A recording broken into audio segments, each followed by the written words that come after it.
అందరికీ నమస్కారం. మనము సంపూర్ణ ఆరోగ్యంగా ఉండాలంటే జీవితంలో 6 కోణాల్లోనూ అభివృద్ధి చెందాలి.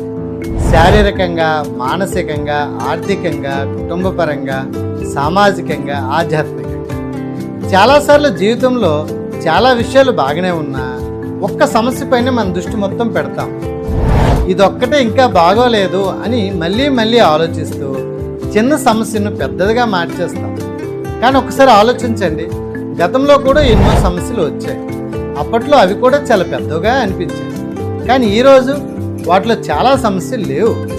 ఎందుకు? కాలం మారింది, పరిస్థితులు మారాయి, మనం కూడా మారాం. అలాగే ఇప్పుడు ఉన్న సమస్య కూడా శాశ్వతం కాదు. కాబట్టి భయపడకండి. ఇది కూడా అదే ముందులే సెట్ అయిపోతుంది అని అనుకోండి. ఎందుకంటే మన మనసు అత్యంత శక్తివంతమైన డాక్టర్. భయం పెంచితే సమస్య పెరుగుతుంది, నమ్మకం పెంచితే పరిష్కారం దగ్గర అవుతుంది. గుర్తుంచుకోండి, సమస్యల కంటే మీ మనసు చాలా పెద్దది. మనసు గెలిస్తే జీవితం కూడా గెలుస్తుంది. Thank you.